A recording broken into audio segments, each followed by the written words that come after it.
So by the time this video is released, it should be the 25th of November, which means it's my birthday. Assuming I do release this video on time, of course. But yeah, usually birthdays aren't really a big deal for me. Like, I don't really like celebrating my birthdays that much, unless it's with a small group of friends and it's just like a really like close dinner session or something like that. There was actually one time I stayed over at a relative's place during my birthday and they didn't even realize it was my birthday until like around 9 or 10 in the evening. They're like, "Toby, is it your birthday today?" I was like, yeah, I guess it is. But yeah, birthdays is something that I don't normally celebrate. But with this year in particular, I felt like there were a lot of things that I learned in the past year, things that I realized that I really wanted to share with you guys. So here are 3 things that I learned before turning. So yeah, I turned 27 this year, and I know a lot of people in my age group are still struggling to figure out where they want to go or what they want to do or how they want to get to where they want to go.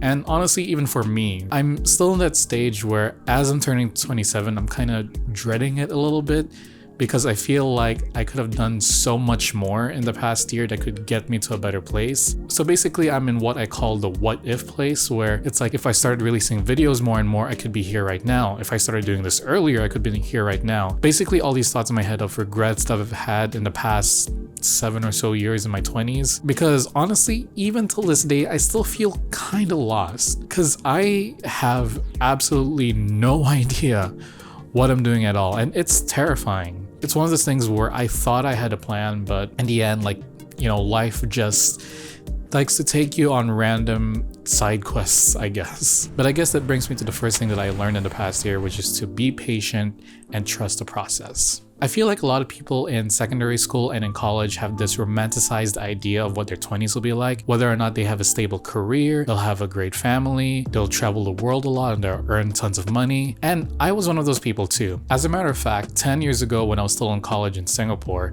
my friends and I had this agreement where 10 years from then, we would be working on our first feature film. But basically that 10 years just passed and we haven't even started working on the script yet. And even within those 10 years, like, I had plans of becoming a successful filmmaker on YouTube. I was planning on releasing short films, skits, vlogs, and stuff like that. And I was hoping that by now I'd be earning a lot of ad revenue from YouTube that would start my own film production company. And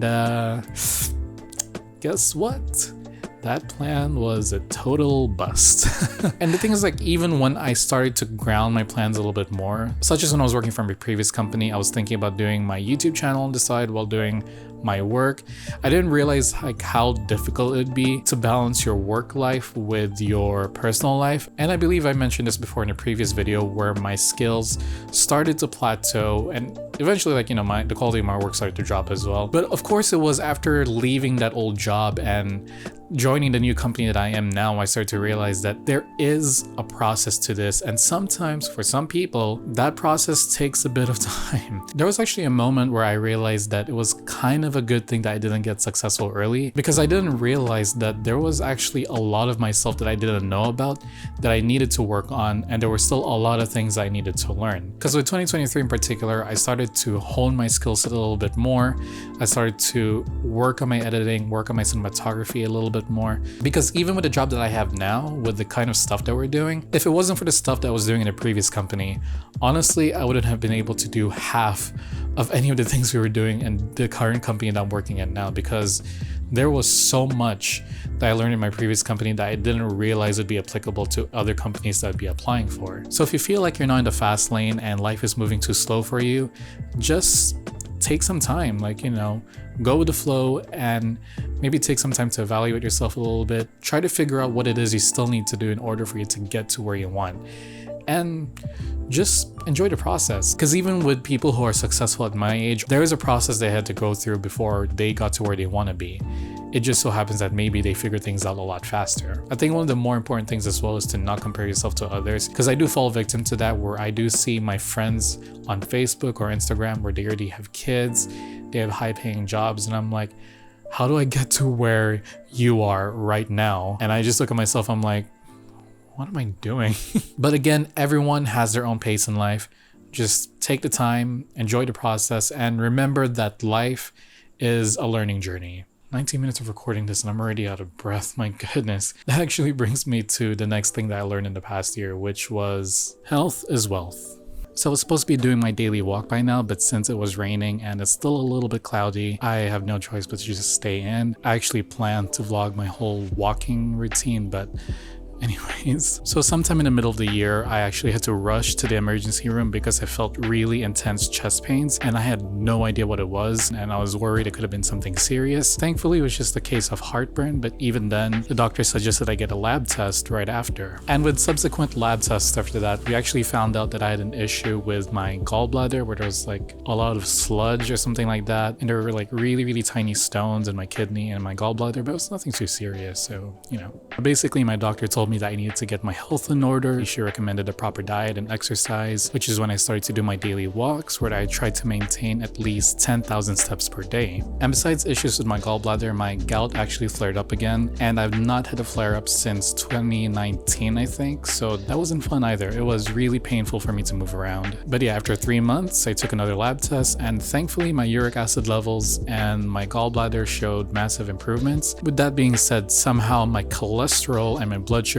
went up, and as of now I am borderline diabetic, which yeah, also not fun because I do love me some sweets. But yeah, these are the effects of a lot of unhealthy eating habits that I've had in the past few years, which kind of brings me to the point where when I say health is wealth, I'm not just talking about your physical health, I'm talking about your mental health as well. Because in the case of my physical health, the reason why I was eating so much is because I was dealing with a lot of stress and anxiety. And again, I've not been properly diagnosed. I never got a chance to see a therapist because I couldn't afford one. But basically, I have a tendency to stress eat. And there was a really dark period in my time where I didn't care too much about my health. Like, one of the things that I was thinking about was, you know, if something happens to me, you know what, that's it. I just felt exhausted.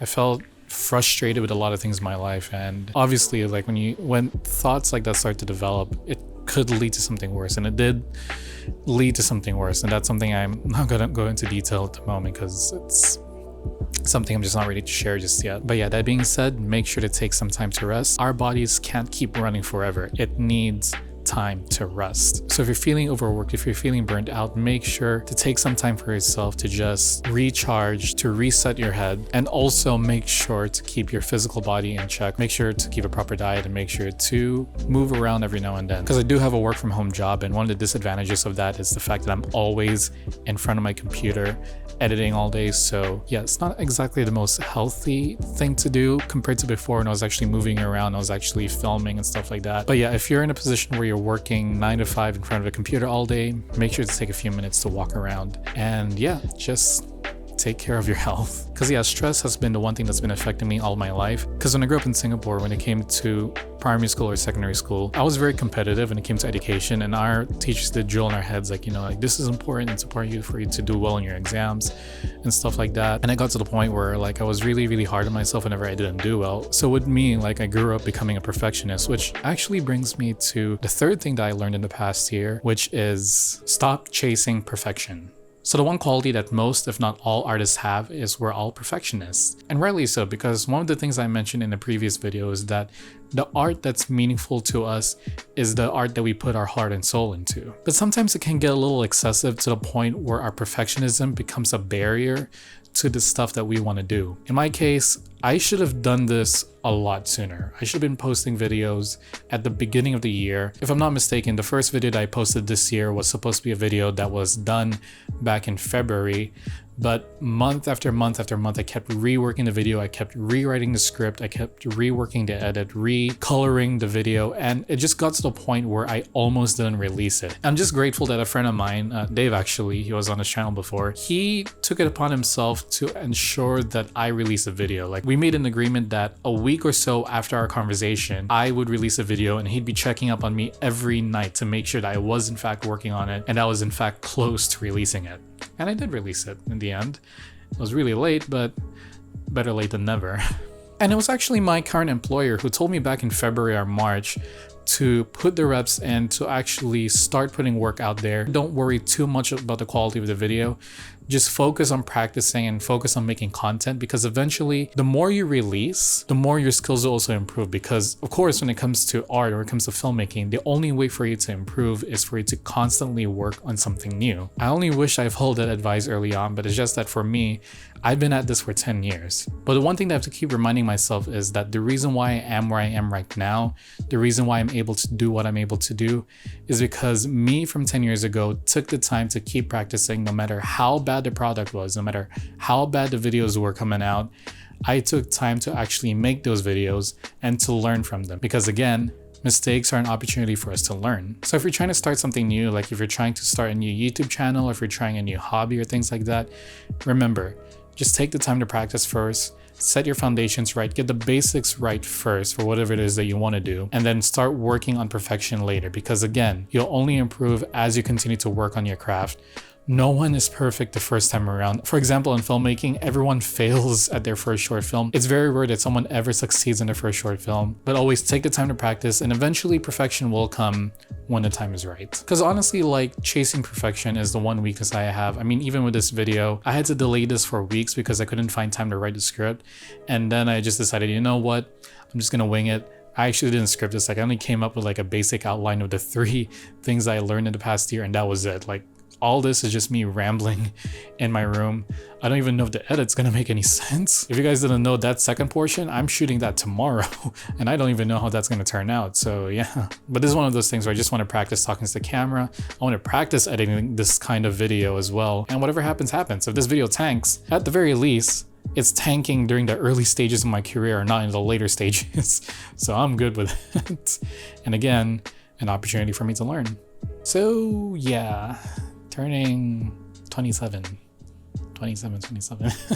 I mean, okay, here's the thing. Honestly, it shouldn't be as daunting as it seems. I mean, at the very least, I could say that things are slowly starting to get better. Things are improving. I'm finally figuring out some stuff. And I wish this is something I told myself in my early 20s, where, you know, I should just trust the process, just take things easy. Please, for goodness sake, take care of your health, especially your mental health, for goodness sake.